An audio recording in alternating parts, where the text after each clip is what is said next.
I don't do cold readings anymore. I don't tell fortunes. I don't read tea leaves. And I do not do contact the other side. Look, don't judge me, alright? It was an easy gig. I mean, the first time I did it, it was a joke. I did it just to impress a girl. You've been there, right? It was something I'd read about online and I thought I'd give it a go. Cold reading. I don't need to tell you that there's no such thing as a psychic. It's just extremely convincing educated guessing. I know, if you believe in this stuff you've definitely got a story to tell me that starts ya most are fake but this one time. And you'll tell me some incredibly specific thing that they couldn't possibly have known. Honestly though, if I could have been there when you got your revelatory message, you gave them everything they needed, they just connected dots. See, people aren't desperately unique, not really. Hell, you only need 23 people before there's a 50% chance that 2 of them have the same birthday. You give me a crowd of 50 people and I'll find someone born in August with an important L in their life, luck, leads, Louise, and I'll have everything I need. It's not hard. People like a sense of pattern in their lives. It gives them a sense of control. It's why people like conspiracy theories. It's hard to think that everything really is as shit and meaningless and random as experience would imply. When someone flies a plane into a building, it's easier to think it's just another cog in some grand scheme than face up to the fact that, actually, it really doesn't take all that much other than a fuck up and a box cutter to completely ruin everything. Similarly, when you're holding the hand of a 5-year-old girl long after her long black hair has fallen out and she's looking at you for help and you can't, maybe it's easier to think it's just a crappy part of a bigger plan. You're both just changing lines for a bit but you're heading to the same destination. So look, I'm not defending myself, I'm not saying I'm not a twat in all this. I'm just saying that I never wanted to deceive people. I mean, not maliciously. I just thought I was providing a service, you know. An outlet, maybe. So when I did my cold readings, I got quite good at them. It's pretty simple really, you're just a salesman. If you can sell a used car, you can sell a reading. It all boils down to 2 things. Confidence and knowing your audience. Like, alright, I'll tell you a story. One of the first times I did it was in a bar. It was a chain bar, one of those where the menu was the same in every town and the happy hour hasn't changed since 2008. I was being introduced to a group of my girlfriend's friends and so I was on my best behavior. Captain Charming, you know. So when Maria, all olive skin and deep brown wavy hair, said that the women in her family always had a sort of gift for talking to the beyond, I saw a chance. So I read her.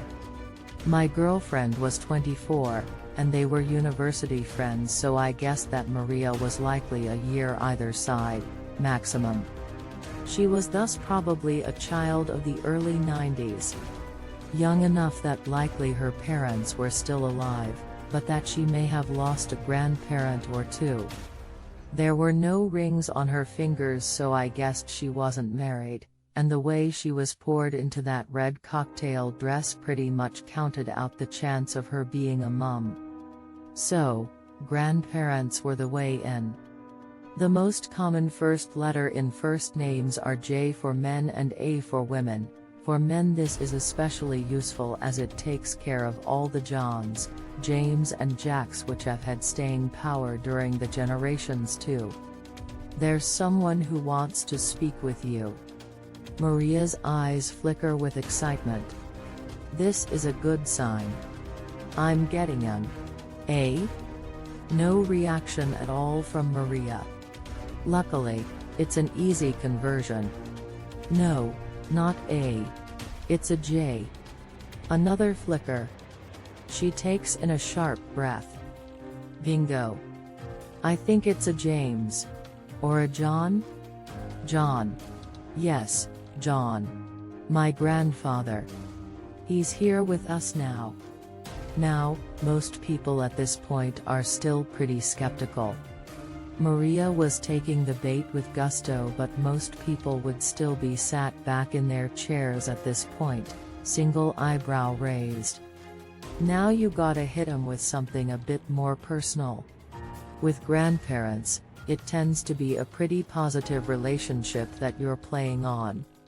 I mean, if it's a dead partner, there can be all kinds of baggage to unpack, but dead grandparents are usually a big bag of happy memories. So that's the card you play. If they're wanting to talk to grandparents, it's because they want to feel that same safeness again. First though, gotta pull them in with something that seems specific. I see him watching over you, but I see a blackness in his chest. Or abdomen. That kind of area. It's a fair shot usually, something north of 85% of deaths of men over 65 are due to some form of complication around there. But he wants you to know he's at peace, and he says that he sees you struggling with something. A choice, perhaps. He's saying that you should follow your heart, and that you shouldn't worry about the money. See, that seems really personalized, but actually, when are we not toying with some kind of big choice? Even if it's not imminent, people are always juggling the idea of moving house or job or changing something up with their partner. And what big choice doesn't have financial implications? Or, moreover, who isn't worried about money literally all the time? Same as ever, feels personal but applies to everyone. Maria is almost breathless at this point, and starts asking really direct questions that would expose me if I tried to answer them honestly. No, he's fading. He's gone back over. Boom. So that's how I got started. But then it got out of hand. See, Maria had bought the whole act. She told a friend who told a friend who told a friend. Soon I had people ringing me and texting me, asking for readings. Then they started offering money. Well, cut a long story short, that's how I ended up on stage here, earning £2,000 for a 2-night performance in the conference centre of a shitty airport hotel outside Manchester. The first night was like any other night. The venue was about 1/3 full. I was wearing my black suit with the open-collared blue velvet shirt. Very 80s Butlins entertainer outfit. I was scanning the room for easy marks, someone clutching at jewelry or a picture.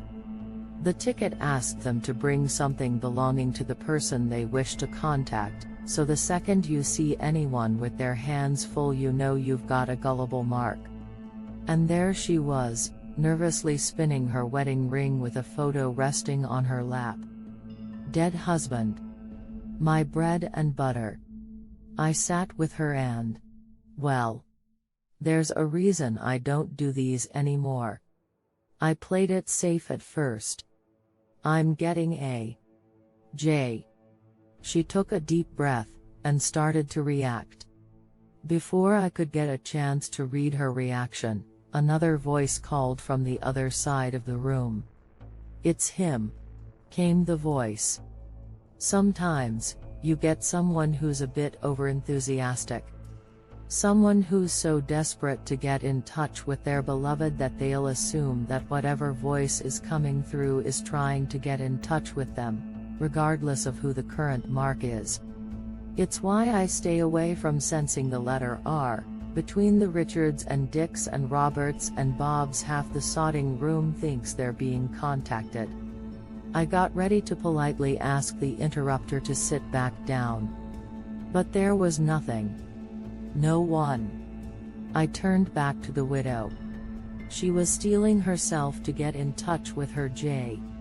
I caught a brief glimpse of what I thought was the name Alan on the wedding photo in her lap and was ready to fix my pitch accordingly when the voice came again. This time, just a single word rang through so loud it arrived with a blinding white. My eyes focused again on the widow in front of me. She was taking little shallow rasps of breath and staring at me with eyes like a startled deer. I spun round to try and find the source of the yell, but there was no one. Did anyone else hear that? The crowd, assuming it was part of the gig, simply shook their heads. Catching my breath, I tried to get back on track. No, not a J, it's an A, slam, another bullet train of sound to the back of my mind. I tease him. I was knocked back a few paces. Panting, beads of sweat form on my forehead. I pulled at my tie to loosen it. Please, I pleaded with the crowd, try not to shout when the voices are coming to me, it makes it hard to concentrate. What had been amused half-smiles at what they assumed was showmanship became puzzled, silent exchanges with the people sitting near them as I asked the silent crowd for quiet. I went a third time to speak to the widow, but the voice rung out again, popping in my ears, as though it had been trapped in a bubble. Third row. Red shirt. He killed me. I was still catching my breath. Panting heavily. I scanned the crowd and, sure enough, there he was. Third row. Red, casual fitted shirt that looked expensive. Short brown hair in a modern, professional cut framing a neutral, polite smile. Light brown chinos and brown leather shoes.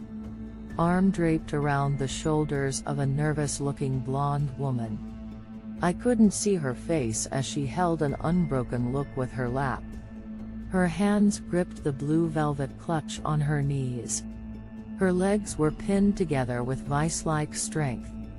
Her shoulders drooped under the weight of his arm. Even as I met his eyes, he didn't let that neutral salesman grin drop. It was the grin of the man who's sold the car and is going in to sell the paint job. I tease him. I tease him. My knees cracked with the punches of the sound and I fell to the floor. I could hear the gasps in the audience. People were out of their chairs, craning their necks and crowding to see what was happening. I told you that this gig is all about salesmanship. This was me losing the pitch. They wanted enthusiasm, not seizures. Back on my feet, the widow well at the back of my mind, I managed to rise, zombie-like, to my feet. I raised a pointed finger at Mr. Red Shirt. I'm getting a voice. I croaked. I pinched the bridge of my nose and put out an arm, evangelical style. What's your name? Gemma. My name is Gemma. She says her name is Gemma. Does that mean anything to you? Red Shirt's grin spreads. Sorry, pal, nothing to me, was his only reply. She's saying she knows you. Red Shirt laughed. Never known a Gemma in my life. His companion raised her head at the mention of the name. Her eyes were wide and pricked with tears. Gemma's voice in my ears got louder and shriller and more panicked. I could feel my heartbeat in my eyes. Soon I was simply parroting her words. She's saying you killed her. You killed her and buried her body out the back of Bleachers Woods, by the A55. She's saying you were waiting for her after she finished work and you came up behind her and clocked her round the head and put her in the back of your white Ford Transit. The crowd was bustling by now. This was not what they'd paid for. They wanted financial advice from Granddad or to know that little Robbie is happy in heaven after he came off his bike and fell under the 681 bus to Salford. Not to have some sweating charlatan shouting accusations at innocent audience members. People were grabbing their bags and starting for the doors. I couldn't stop though, by now I was just a puppet for Gemma's voice. You thought I was out cold, you fuck, but I was just barely conscious. I felt everything. I felt you tearing my clothes, I felt the way you scraped my underwear against my thighs when you were too weak to tear them off in one. I felt the dirt as it landed on my back. I heard you pat down the soil before one type of darkness gave way to the next. The steadfast grin on Red Shirt's face was back. I was alive, you bastard. Not even a hint of his grin slipping. Gemma's voice was fading. Like someone being dragged away in a noisy bar. Her voice replaced by the din of silence. No. Not yet. You have to warn her. Amy. Amy. And with that, Gemma was gone. And like a puppet with the strings suddenly cut, my shaking knees buckled and I fell to all fours and emptied my guts over the worn and dirty brown carpet flooring. People were streaming out now, muttering criticisms under their breaths. Worst show ever. Macabre nonsense. I told you we should have gone to the cinema. Red Shirt strong-armed his partner out of her seat and started marching towards the door. I reached out from my prone position to try and grab the hem of her skirt, but she was already out of reach, and I could barely stand. Through the sweats and the panting, I looked up to see Red Shirt ushering the woman out of the door. I thought I saw tears in her eyes. In the confusion and bustle of the crowd leaving the room, I thought I saw her reach out towards me. But Red Shirt had a firm grasp on her shoulder. He stared back at me, that same salesman grin on his face. And he winked. And they were gone. I stumbled to my feet, standing in my own vomit as I started towards the door. I burst into the foyer, desperate to try and find Red Shirt and his crying companion. But in the bustling crowd I couldn't see either of them. I just stood there. A wave crashed through again. A final hurrah from Gemma. Useless. Complaints about my performance flooded the venue and they were forced to cancel the second night's performance. Of course, I'd already paid for the hotel room, so spent the second evening sat at the bar, trying my best to forget about Gemma. I was on the third whiskey when a tail-end news report caught my ear about a missing woman. The Prim newsreader stated. Police are appealing for witnesses in the disappearance of Amy Hochstetter, a woman from the Salford area who was last seen leaving the Keys Hotel Conference Center with an unidentified man. She had been attending an event hosted by alleged psychic, Theo Capewell, an event that she'd attended because, according to friends, she'd been hoping to contact her sister, Gemma Hochstetter, who disappeared last year. Anyone with information should contact. The rest of the report was lost to the din of the bar. Like I said, I don't do cold readings anymore. They're not cold enough.